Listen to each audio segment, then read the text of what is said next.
प्यारे विद्यार्थियों, आप सभी को मेरा नमस्कार। मैं डॉक्टर नेमीचंद कुमावत, सहायक आचार्य हिंदी विषय, राजकीय महाविद्यालय की आपकी इस बीए पार्ट सेकेंड विषय हिंदी साहित्य की द्वितीय प्रश्न पत्र की आज की इस ऑनलाइन कक्षा में मैं आप सभी का हार्दिक स्वागत करता हूं।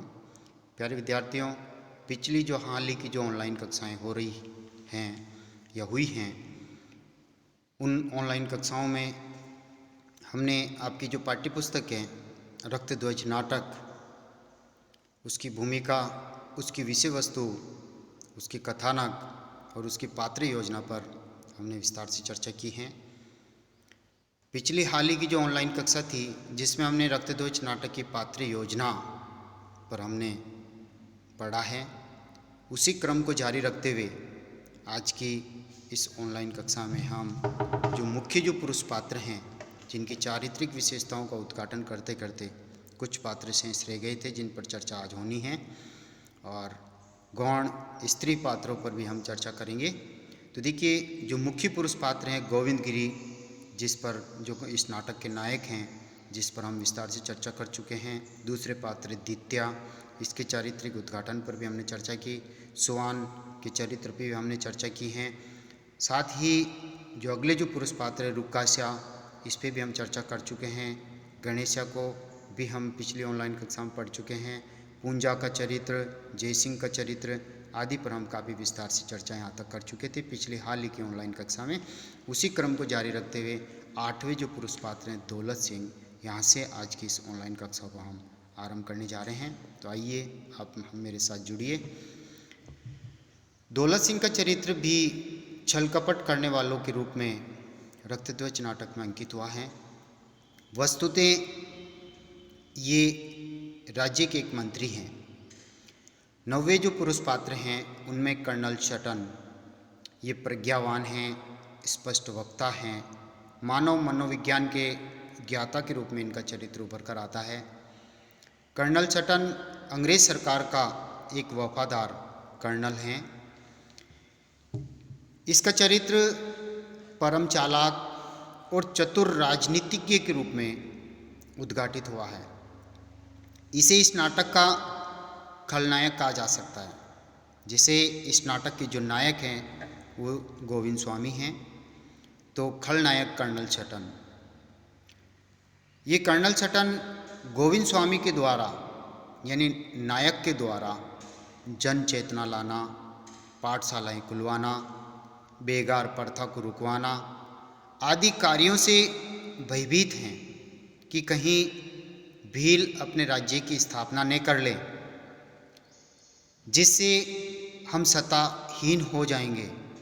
इसलिए कर्नल शटन मानगढ़ पहाड़ी पर निहत्थे भीलों पर गोलियां चलाने का आदेश देकर भीषण नरसंहार करवा देता है।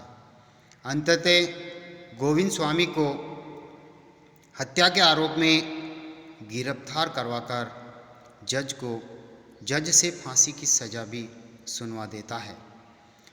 ये थे 9 पुरुष पात्र जो मुख्य पुरुष पात्रों की श्रेणी में आते हैं, जिनका चरित्र का उद्घाटन हमने किया है। अब चलते हैं हम गौण पुरुष पात्रों की चारित्रिक विशेषताओं की ओर, जिनमें ये जो रक्तध्वज नाटक हैं और इसमें गौण जो पुरुष पात्र हैं उनकी संख्या 5 है, जबकि मुख्य पुरुष पात्रों की संख्या 9 है, जिस पर हम चर्चा कर चुके हैं। तो देखिए, इनकी चारित्रिक विशेषताएं निम्नानुसार हैं। पहले गौण जो पुरुष पात्र है वो है महारावल विजय सिंह। ये डूंगरपुर राज्य के महारावल हैं जो अल्पवयस्क हैं। संपूर्ण नाटक में उनके केवल 5 ही कथन हैं जो भी द्वितीय अंक के प्रथम दृश्य में आते हैं। महारावल होने के नाते नाटक में उनकी उपस्थिति आवश्यक थी, क्योंकि नाटक में उनकी अनुपस्थिति के बिना गोविंद स्वामी प्रतिपक्षी नहीं बनता है। उनके 5 कथन जो हैं वो हैं निम्नानुसार हैं। प्रथम कथन नाहर सिंह के प्रति हैं, आपको क्या खोट नजर आता है। द्वितीय, जयसिंह के प्रति आज्ञा है। तृतीय कथन, पुणे जयसिंह के प्रति कैसा षड्यंत्र, कौन कर रहा है ये षड्यंत्र। और चौथा जो पुणे जयसिंह के प्रति हैं, आगे से ध्यान रखें। पांचवा कथन उनके चरित्र को उद्घाटित करता है, जो उनकी सात्विक प्रवृत्ति के अनुरूप हैं। महान पुरुषों के प्रति सम्मान, स्पष्ट वक्ता और प्रभुत्व जैसे गुणों पर प्रकाश डालता है। जब जयसिंह राजमाता से गोविंदगिरी के संदर्भ में यह कहता है कि वह स्वयं को महारावल मानने लगा है, तब विजय सिंह कहते हैं, यह क्या बक रहे हो, ये क्या बक रहे हो। मैंने गोविंद स्वामी को बहुत नज़दीक से देखा है। वह भगत हैं, वह हिंसा नहीं चाहता है। जो मांस खाते हैं उनके घर ठहरता तक नहीं है। उसमें ईश्वरीय प्रेरणाएं कुचाले भर रही हैं। वह जननायक हैं। इस तरह से महारावल जी का चरित्र उभरता है। दूसरे गौण पुरुष पात्रों में है कुरिया। यह नाटक के प्रथम अंक के दूसरे दृश्य में उपस्थित होता है।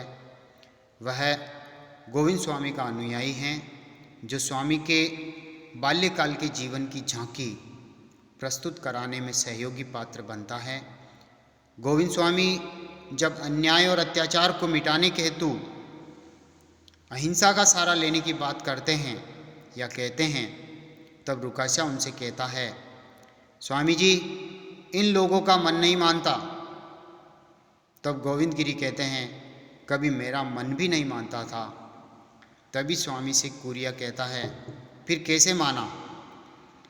इसी प्रश्न के उत्तर में गोविंद स्वामी जी ने अपनी जीवन के बाल्यकाल की कहानी सुना दी। इसी क्रम में दित्या और कुरिया द्वारा गोविंद स्वामी के कथनों से नाटक की कथा वस्तु गतिशील होती हैं। तीसरे पुरुष पात्रों की श्रेणी में आते हैं नाहर सिंह। नाहर सिंह दरबार का महत्वपूर्ण पात्र हैं।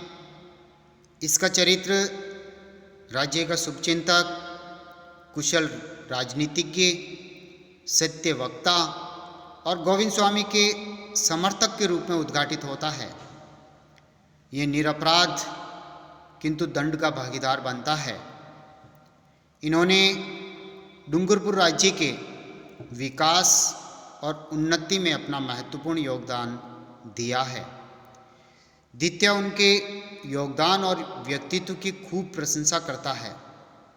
कर्नल सटन जैसा कूटनीतिज्ञ, जो नाहर सिंह को जेल में बंद करवाने के लिए जयसिंह और दौलत सिंह को प्रलोभन देकर अपने पक्ष में करता है तथा उसे बहादुर और स्वाभिमानी बतलाता है।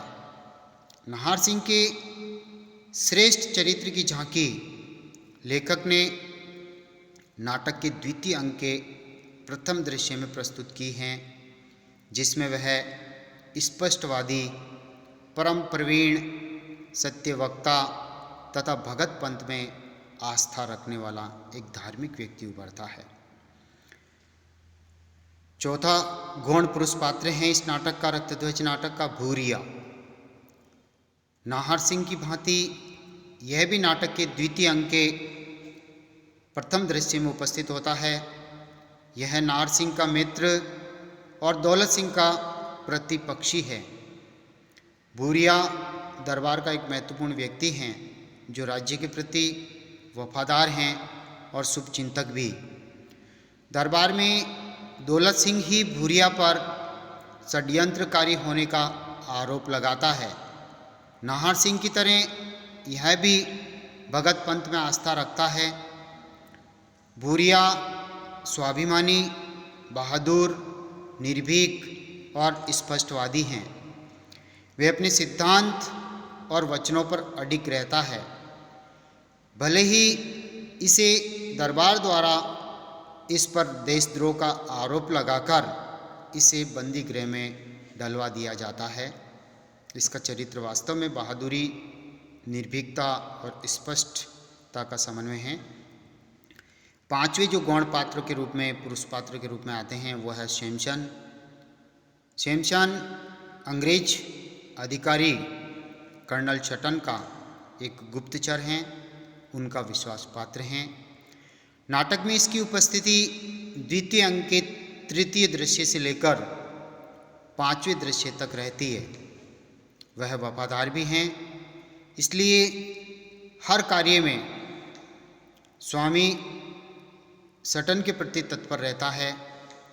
वह आज्ञापालक भी हैं, इसलिए उचित अनुचित का कभी विचार नहीं करता। स्वामी की आज्ञा अनुसार ही कार्यों को अंजाम देता है। वह मानगढ़ पहाड़ी पर भगत पंथ के वार्षिकोत्सव का राजमाता के समक्ष गलत चित्र खींचता है और उन्हें भ्रमित कर देता है। वह मेले का चित्र इस रूप में खींचता है कि वे धार्मिक उत्सव नहीं, बल्कि वे तो भील राज्य स्थापित करने के प्रयास रूप में दिखाई देता है। इस तरह इस रक्तध्वज नाटक के जो 9 पुरुष पात्र हैं और 5 जो गौण पुरुष पात्र हैं, उस पर हमने अभी विस्तार से चर्चा की है। अब हम आगे बढ़ते हैं। रक्तध्वज नाटक में जो स्त्री पात्र आए हैं, उनके चरित्रों का भी हम अवलोकन कर लें।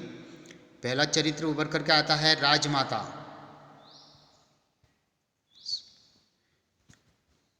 राजमाता नाटक में नाटक में मुख्य स्त्री पात्र के रूप में केवल राजमाता उपस्थित रहती हैं। वे कुशल शासन संचालिका, धर्म भीरु, मर्यादा प्रिय हैं और पारस्परिक सौहार्द को महत्व देती हैं। इसका चरित्र कुशल प्रशासिका, प्रज्ञावान नारी, संवेदनशील, धार्मिक प्रवृत्ति वाली, स्वार्थी और देशद्रोही नारी के रूप में उभरता है। दूसरी जो गौण स्त्री पात्र हैं वह हैं, ये तो राजमाता तो मुख्य स्त्री पात्र हैं और गौण स्त्री पात्रों में सम्मिलित होती हैं। वो 3 स्त्री पात्र चयनित हुए हैं, जिसमें राजमाता संपूर्ण रक्तध्वज नाटक में केवल 3 ही स्त्री पात्र चयनित हुए हैं, जिनमें राजमाता मुख्य स्त्री पात्र की भूमिका में रहती हैं और शेष दोनों स्त्री पात्र यानी चीमी और सावंती गौण स्त्री पात्र हैं। इन दोनों गौण पात्रों में धैर्य, समता, उत्साह एवं कल्पना प्रियता आदि चारित्रिक विशेषताओं का उद्घाटन नाटक में हुआ है। चीमी एक साहसी नारी, गोविंद स्वामी के महत्व को समझने वाली तथा एक स्नेहमयी माँ के रूप में रेखांकित हुई है। तो प्यारे विद्यार्थियों, हाल ही की पिछली ऑनलाइन कक्षा और आज की इस ऑनलाइन कक्षा में हमने विस्तार से चर्चा की है रक्तध्वज नाटक की पात्र योजना पर। पात्र जो हैं मुख्यतः मुख्य पात्र और गौण पात्रों में 2 भागों में विभक्त होते हैं और इन दोनों में भी अलग अलग मैंने और बताया कि मुख्य जो पात्र होते हैं उसके भी 2 प्रकार होते हैं, मुख्य पुरुष पात्र और मुख्य स्त्री पात्र। इसी तरह से गौण पात्रों के भी 2 प्रकार हैं, गौण पुरुष पात्र और गौण स्त्री पात्र। रक्तध्वज नाटक में 3 अंक और 13 दृश्य हैं, जिनमें कुल 26 यानी 26 पात्रों का लेखक ने चयन किया। कुछ ऐतिहासिक पात्र और कुछ काल्पनिक पात्र हैं। तो इन 2 ऑनलाइन कक्षाओं में हमने रक्तध्वज नाटक की पात्र योजना की समीक्षा की है।